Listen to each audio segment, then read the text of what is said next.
Богу, хвала русинському народові. Продовжаємо цикл передач «Живое русинське слово». У нас у гостях наш русинський поет і писатель Ситар Іван Дмитрович. Вітаю вас. Прошлу передачу ми мали розговори про Шевченка, про стихи його. А яка патріотична сторона стихів Шевченка? Що можемо ми, русини, взяти, позичити від його патріотичних стихів? Як ото є, на вашу думку? Я хотів би питання поставити більш широко.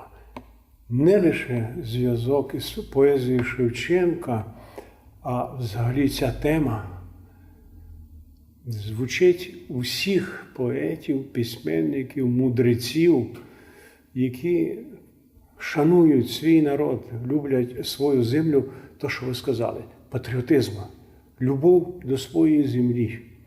І знаєте, на віки віків я заповнив ту зловіщу строчку з одного комуністичного стиха, це там ці співанки, де казали, що «Мой адрес не дом і не вулиця, мой адрес Совєтський Союз». Розумієте, зразу з цих стів мені стало ясно, що вся комуністична пропаганда по вихованню грядущих поколінь, патріотів і так далі, обречена на поразку. Тому що не можна починати виховувати патріота безадресно. Його треба виховувати з великого почуття любові до отчого порога, до родної землі. Кончилося провалом ця тема і для Європи.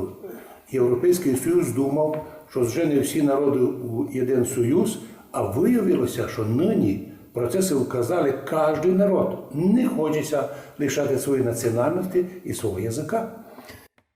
Абсолютна правда. Но знаєте, з чим мене підкупив і Шевченко, і Єсенін? Що вони попали у цю струю мою, русинська єсеніана і русинська шевченкіана. Обидва ці поети мене купили тим, що у їх поезії звучить іскрення, любов до своєї рідної землі, до отчого порога, до цієї матері. І я так думаю, я не великий, може, спеціаліст, але кожен із поетів, який поважає себе і щиро пише, бо у цьому питанні, розумієте, не може бути нещирості. Тут фальш, вона виходить як шило із мішка. Тут не можеш фальшиво писати. Тут можеш писати так, як писав Тарас Шевченко. Мені 13-й минало, пасем ягнята за селом. Це то так сонечко сяло, це чом ми так добрі було. Знаєте, душу проникає ото все. Переводить нас у дитинство. Айно. І ми мали свої мечти, Да. але деколи із них не реалізували або були призрачні. І диким дисонансом на цьому фоні звучить, розумієте, та ж нехай собі як знають, божеволюють, конають, нам своє робить, всіх панів до одної ями, буржуїв за буржуями, будем бить. Будем бить. І це чоловік не послідній був у радянській поезії і українській поезії.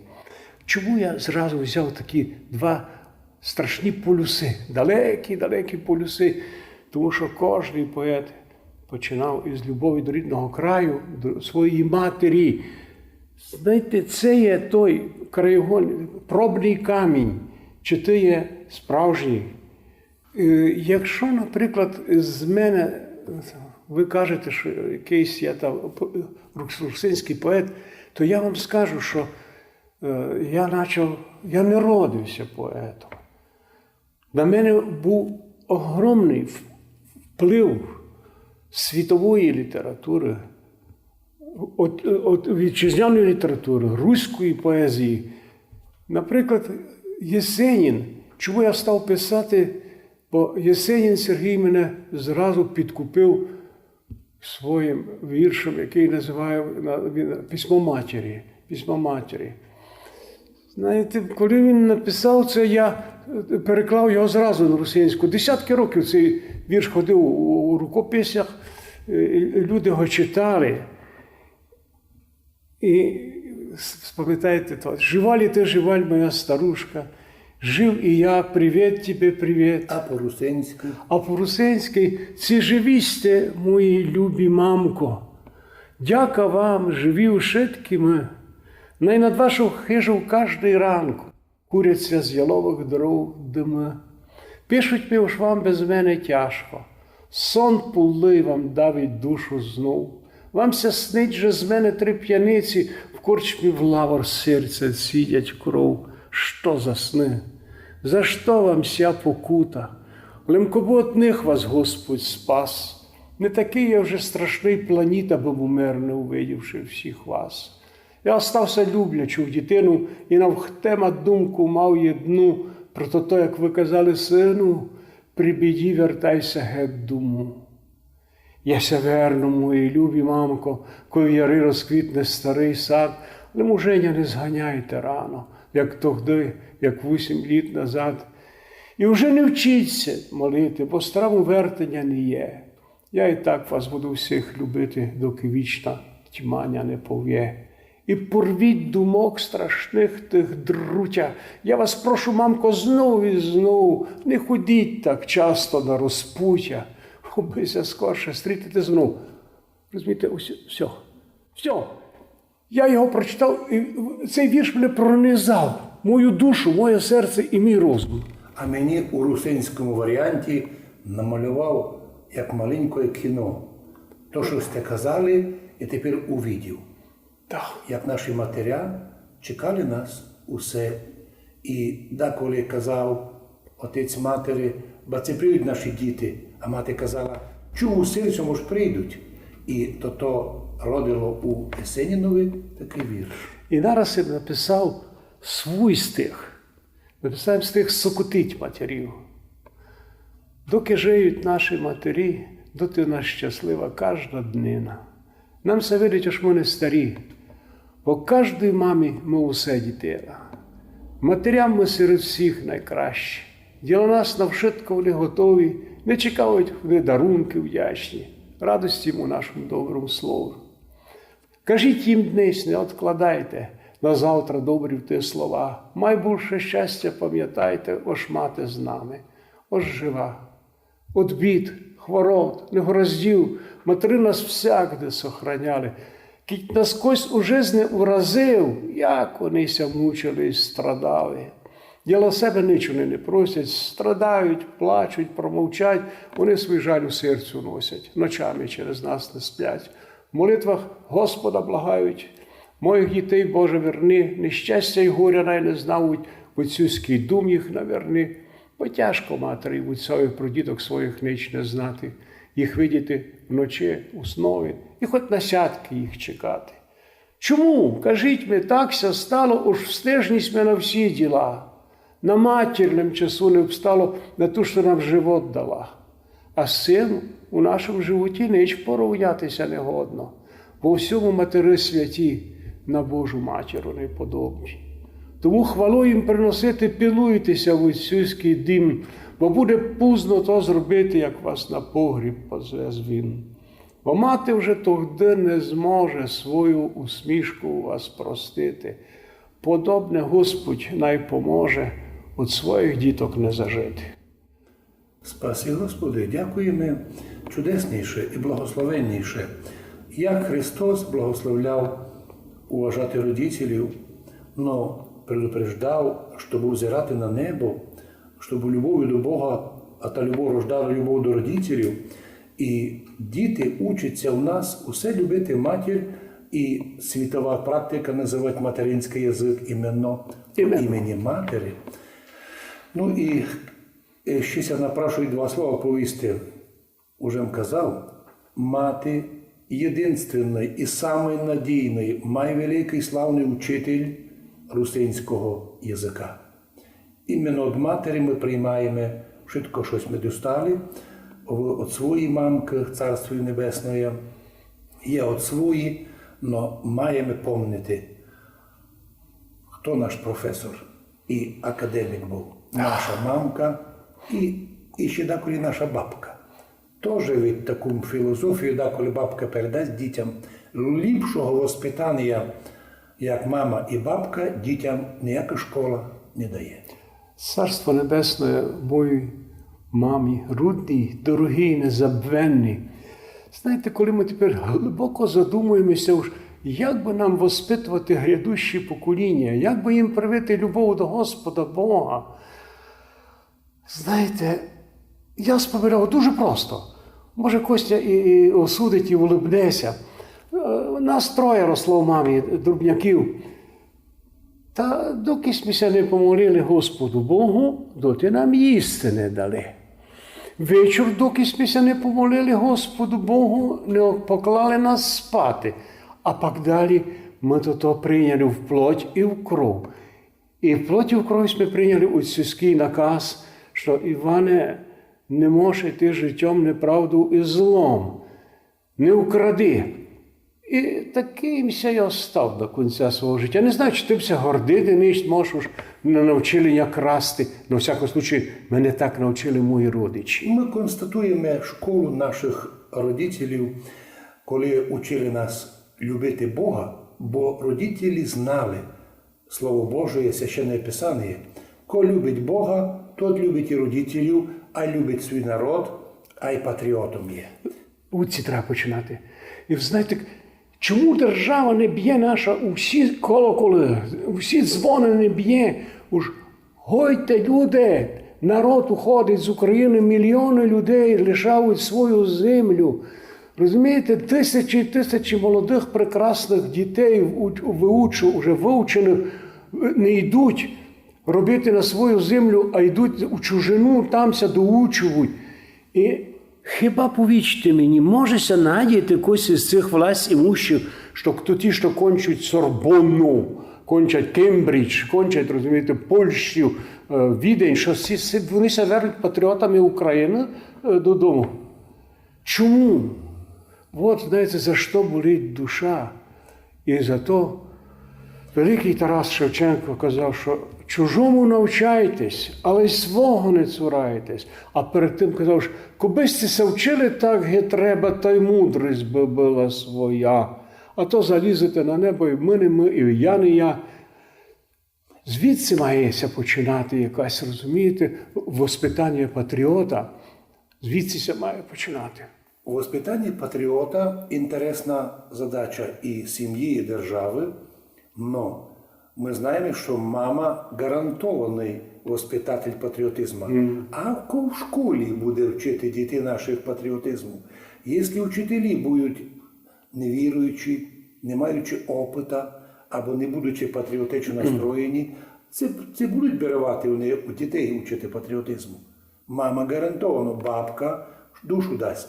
А як нам буде добре, щоб іменно ви, наші русинські поети і писателі, призивали людей до настоящого патріотизму?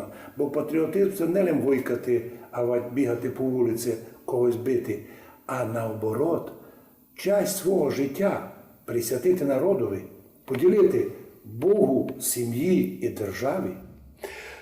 Я на цей ваш животрепещущий вопрос повім зразу «нет». Школа на нинішньому етапі навіть менше робить влияння на воспитання дітей, як колись комуністи. Комуністи, знаєте, на силу, той моральний кодекс будівника комунізму, то від фактично спотворені 10 Божих заповідей. Ну, але а щось було, розумієте? Тепер не є і сього. Ну, або, отче, ви мене любите звідати, а я б вам тепер один вопрос хотів задати. Кажіть мені, чи ви контентні з тим ролю, яке на нинішньому етапі одограє церкву у воспитанні грядущих поколінь? На такий вопрос даємо такий відповідь. Від імені церкви говорить митрополіт, від імені єпархії єпископ, від імені прихода говорить священник. І наш опит Ужгородського кафедрального собора показав нам, що люди наші дуже люблять проповідь по-русинськи, по-нашому. Друге, читаємо і навіть церковне священне писання з акцентом нашим, русинським. Далі, співаємо наші русинські співанки, котрі знають ушитки люди. Наші люди співають і з нами в церкві наші церковні гласи, знають читати по-церковному, але бачили ми, що проповідь люблять іменно ту, яка призиває до покаяння, до ісправлення, до духовного здоров'я душі, бо деколи кажуть, ось, знаєте, головне здоров'я, кичик здоровий, то швидко є. То ошибка. Ми бачили масу людей здорових, нещасних. А ми бачили масу людей хворих, а й щасливих. Устують в напасті, били їх, судили їх, а вони щасливі. Вони кажуть, кить цей мір мене б'є, значить я ще щось стою. А раз так, то ми би теж просили і вас, наших русинських поетів, писателів, щоб у своїх віршах, стихах кивати, войти у середу церковної тематики. Спасення душі, молитва – це бесіда з Богом. Само собою. А коли ти навчишся вміло, відкрито говорити з Богом, то там замітиш, як твоя душа починає інше позирати на родичів, на твій народ. Кілька разів заганьбиш, щось не так поступав, тому я вас теж кажу вам теж такий вопрос. Це чувствуєте ви, що як вам треба церковну, духовну тематику піднімати, якщо не в повній мірі, то хоча б велику часть. Я вам іскренне на це відповім. Я не то, що чувствую, я пройнятий своєю думкою, і вона мені, знаєте, на моїй старій дні не йде спокійно жити. Чому? Я розумію відділення церкви, держави, розумієте, і так далі. Ну, ану порозуміймо, щось, якийсь смисл це вкладує, що школа має существувати, так сказати, незалежно від церкви. Це не викопали ми тут, розумієте, таку пропасть, яку би треба було тепер переступити. Про що я говорю? Наприклад, може я неправильно мислю. Є такий прекрасний курс, розроблений основи християнської моралі. Кого може прочитати у церкві, вибачте, у школі ліпше, чим священнослужитель, чим богослов? Розумієте, я можу, але я його поведу читати, знаєте, на рівні споживача курсу. А от щоб дійшов, ведь сама висока мораль на світі, чи я Боже, що мені, вам людині, яка присвятила своє життя цьому, що сама висока мораль на світі – це християнська мораль. Ніч подобного не є. Хочу так повісти на ваш вопрос насчет відділення школи від церкви від держави. Тут много з одного боку логіки доброї, юридичного, але много і фарисейства. Бо коли священник йде в школу, то не може. Але коли у школі говорити атеїстичну тему, проти церкви може. Дозволяться. Айно. Друге, що держава не може, церква не може вмітися в державу, а держава се вмішує кілько хоче і де хоче.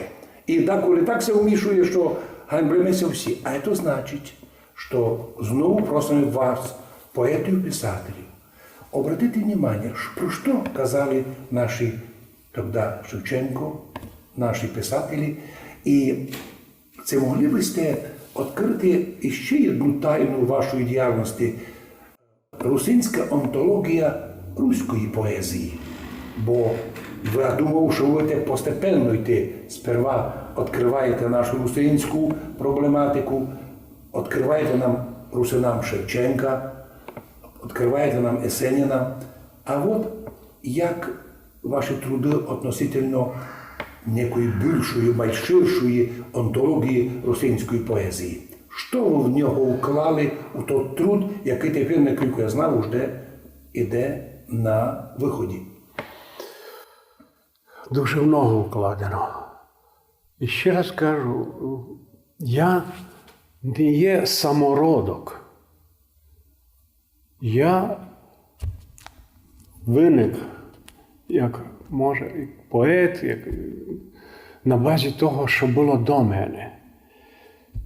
Я дуже добре сприйняв світову поезію, руську поезію. Я благоговію і перед Пушкіним, і перед Лермонтовим, Некрасовим, многими сучасні російські поети, розумієте. Ну, чесно кажучи, навіть якийсь нинішній час боязно з вами про це говорю. Так, от зробив їм книгу. То ваша перед вами Це русинська антологія руської поезії. руської поезії. Тобто, як ми розуміємо, взгляд русинів на поезію других народів. І ще один момент.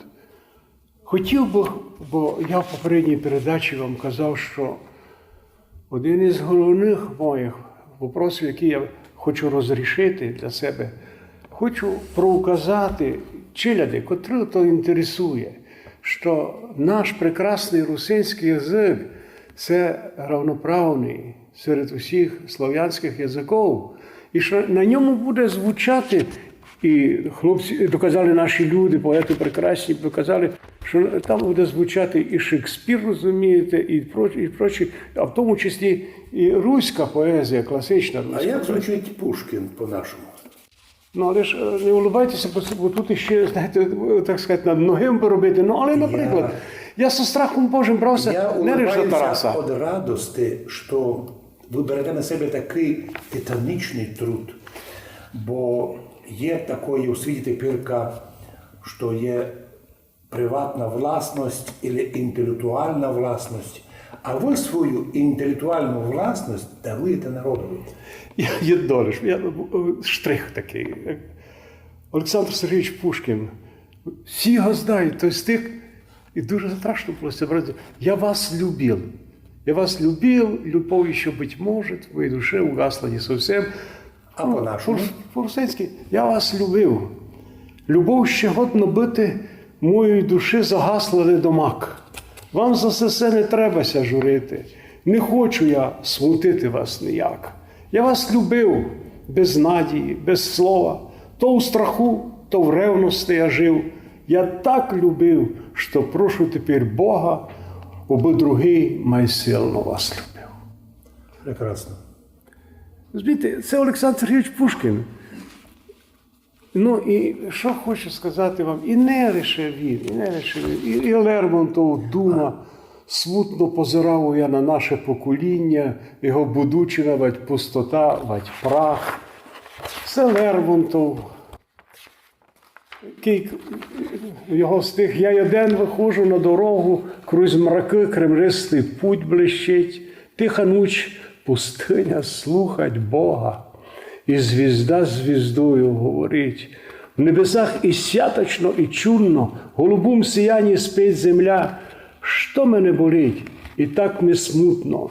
Цікаво, що? Зачем баную я? Я вам кажу, що, ну, Прекрасно. знаєте, Іменно по-русинськи ці стихи звучать, не можу сказати ліпше, але свіжо. та ніде не буде ліпший перевод, Але свіжо. чим оригінал. Ніхто на то не претендує, Але- або достойно. Мені цього хотіло Іменно достойно, бо по-нашому воно заходить глубше, чим другий язик ми маємо знати в совершенстві. Так Бог що ми знаємо, володіємо українською мовою, руським язиком, знаємо словацький, чеський, хорватський, польський дуже близький до русинов. Айбо любий стих, як я чув, глубше доходить до душі. Бо тут і слова «домак». Этому слову, наскільки я знаю, десь мінімум 1000 років. з Богом. Айно. І Кирил і Мефодій ним ся пользували. І древні слова, то означає, що поезія відкриває глибини того, що заклали писателі. І хотів би завершити знову ж таки моїм любимим Тарасом Шевченком. Знаєте, коли ми кажемо про виховання, чи використовуємо ми арсенал Тараса Григоровича Шевченка з цією ціллю в повній мірі? Ні.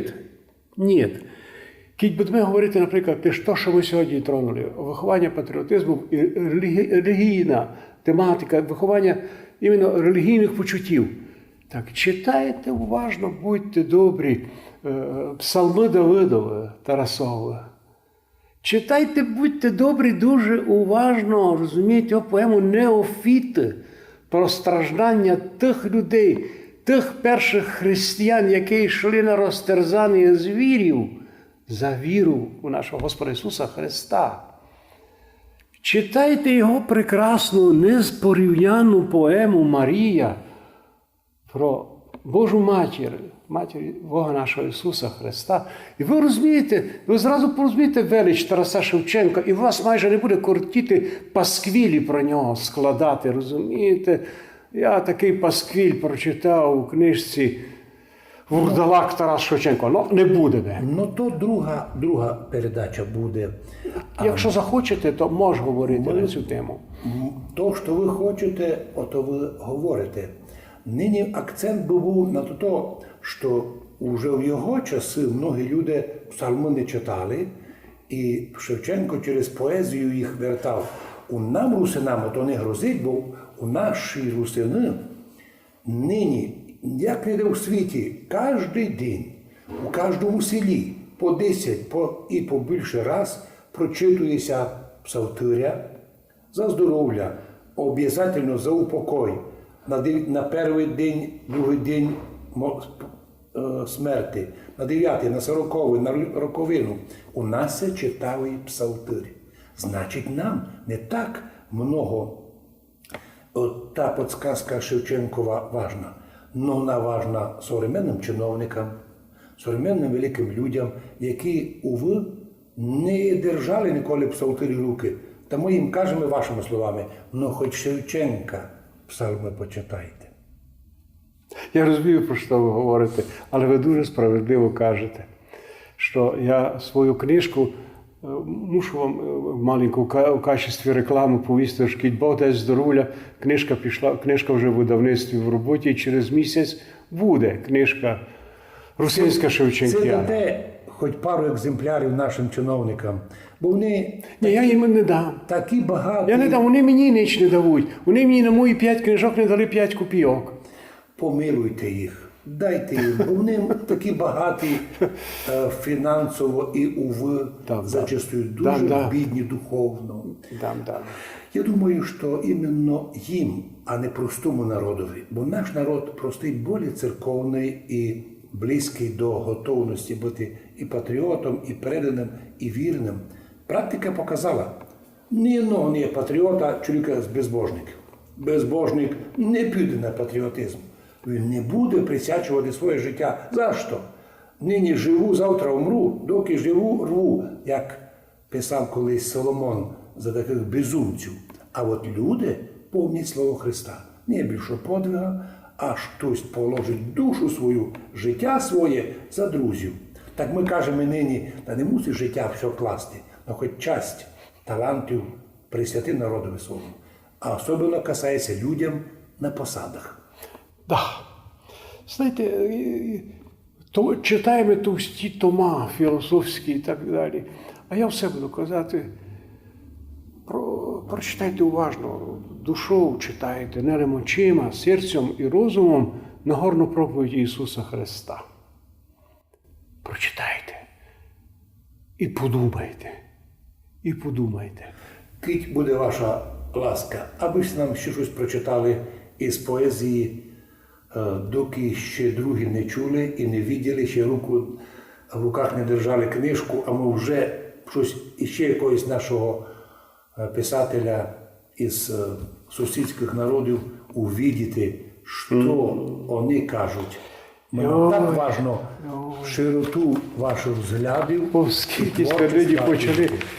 Расул Гамзатов, аварський писатель, знаєте, цей, що писав «Журавлі», мені кажеться порою, що солдати з кровавих, не пришедші полей, я то переклав, що доколи ми се вірять у вояки, що не прийшли домів з полів війни, не в землю нашу ягли не пораки, а превратилися в русину. Ну, це я так кажу, а от я лише хотів його стих на нашу Перед тим, як тематику. прочитати його стих, я хотів вам повісти, що для нас, русинов, проблема воїнів дуже велика, бо наші русини воювали на різні фронти і у різних арміях. Ну що замічено, тут в Ужгороді є один, є такий пам'ятник коло готеля Закарпаття.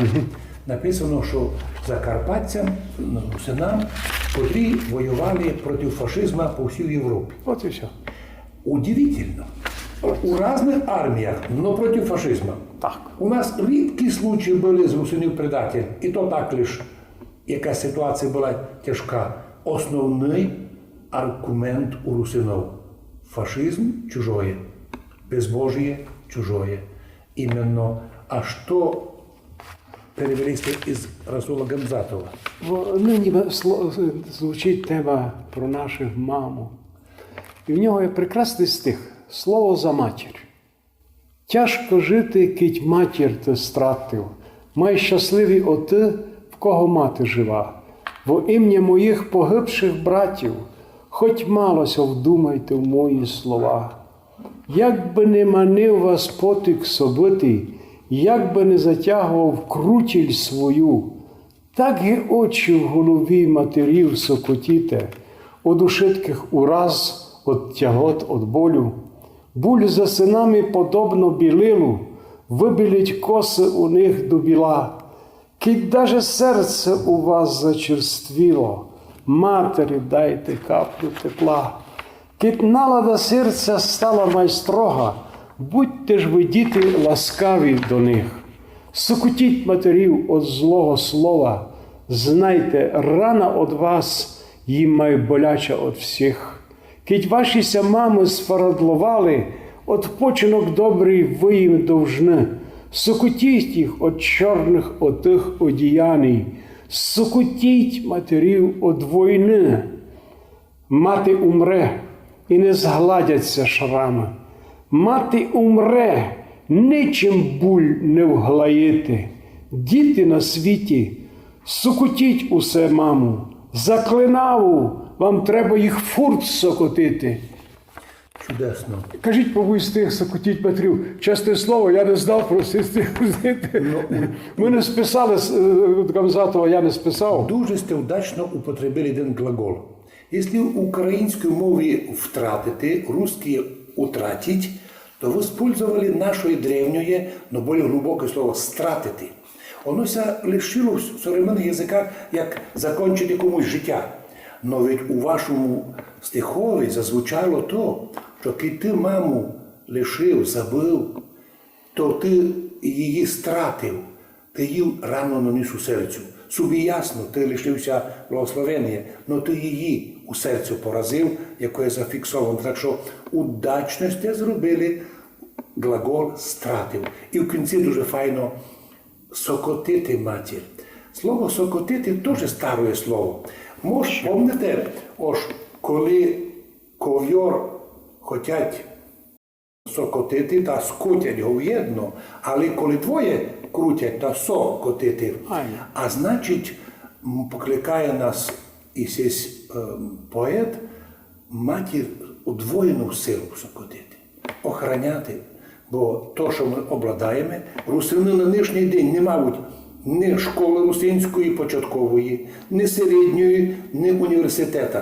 Ніде не мають навіть університет якогось русинського факультету. І не обіцяють нам.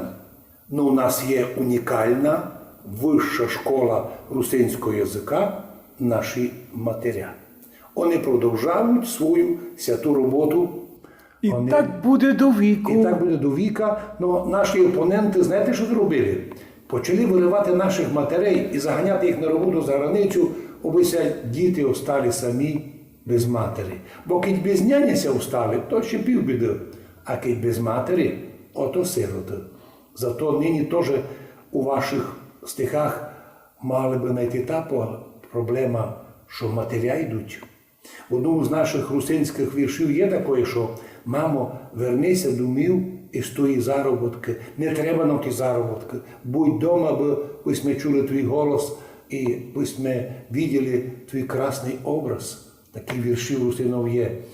Киби нам Бог дав, щоб ми іменно й ту тематику вчули, будемо благодарні. Ну і на завершення добре було ще послухати вами любимого Есеніна. Що вам на гадку приходить у тематики нинішньої бесіди? Я сьогодні вдарив тему матері.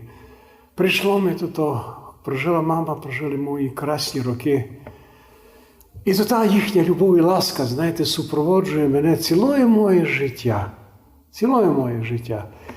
А Сергій Єсенін написав стих, відгук на письмо, яке він достав від матері. Він пише, а я переклав: «Ба що б ще тепер придумав, ба що б годен іще написати. І день і ніч не йдемо із розума ото письмо, що ми загнала мати. Вона ми пише, син то у нас єден, і мог би нащевити нас хоч дни святкові. Мені купив вже теплий костюмен, а десь би хотів уже на драгі нові. Мені не любиться, аж пишеш ти стихи. Уж пурла слава ходить з тобою цугом. Уліше ось у молоді роки ходив у полю із вудцем за плугом. Тепер я вже стара і битіжна, і до роботи вже не схопна стала. А був би тут, була б у тя жона, я в Більчові б внучатко колесала. Ну то дітей по світу розгубив, свою жону другому дав в роботу, а сам на низ до того дожив, що не влізеш з п'яного болота. Любимий сине, котя так прокляв. Малимись був і добрий, і смиренний, і всі казали, коли в нас зустрічав. Який щасливий тот старий Єсенін. На тебе надія пропала. Душа болить за всі твої гріхи. Отець Сарака вже не чекать великі гроші за твої стихи. Бо кульку би не мав, дому їх не зашлеш. І от того ще гурші слова лються. Безумно й сам не в розкошах живеш. Поетів гроші не ведуться. Мені не любиться, уж пишеш ти стихи, уж пурла слава ходить з тобою цугом, воліше бись молоді роки ходив у полю із вудцем за плугом. Роки вже живемо самисінькі самі. Куди нам і здохне, й ти пішов варш, а був бись тут, при твоєму умі, був бись біру, а ведь Богдайно втараш. І ніко з нас бися тогди не сміховав. Ти бися не мусив так фарлувати. Десь нам, старим бись помагав, а я би ти жону навчила ткати. Прочитав це письмо, затерпим від страху, бо це спасуся я у животі своєму. Добре, за це я мамку розповім, май розлучно в письмі другому. Я обожаю Єсеніна за свою любов до матері, пак я слідуючи, не буду вас задержувати. У будь-якому случаю, сісь з тих, як фініш нинішньої бесіди, як то, до чого призивають нині поети, писателі, до чого призиває Христос Господь нас, щоб ми у всьому світі добре помнили, аж Бог призвав нас до життя любов'ю своїх родителів, аж Бог подарував нам таланти і способності, то ми увидимо Царство Боже в тому случаю, аж будемо передані і тими талантами послужити народові. Но в першу очередь в своїх молитвах благодарити Бога за наших родителів. Бо лиш по смерті ми деколи видимо, які вони в нас були великі, славні і розумні. І кілько шкодуємо, що ми не втікли з суєти, а прибігли та взяти благословення, бо мамка на голову руку поклала, а би благословила, а би ся радувала. Ото желаємо всім нашим людям, русинам, сокотити свою бесіду, сокотити своє, чистувати і чужоє, або помнити, що в цьому мірі Бог нас буде оцінювати по знанню материнського язика. В одній з проповідей я повів такое. На страшному суді дуже можливо Бог наш зазвідать по-русинськи. І щастя русинові буде, ким буде спознать свій язик і отвітить Богу по-русинськи, бо дістане нараз один аргумент бути покликаний до числа ізбраних. Аж не впознаш язик своєї матері, Та будь на всі язики. Не будеш прощати. Гарантовано йдеш до предателів, до тих людей, котрі не цінили материнської. Бог у помощь вам, здоров'я вам і до глибокої старости, і ще до глибокої писати, бо так важно, щоб таке живое русинське слово доходило і до наших людей, тепер уже, слава Богу, і через средства інформації. Многое вам і благає літа. Я вам дуже дякую. Я вам дуже дякую за добрі слова. І, чесно кажучи, за всі наші бесіди, що, як кажуть, ви ставили мене перед світом. Бо кіть хтось фальшиво буде говорити, що він пише сам для себе, не вірте. Не вірте. Треба писати для народу свого.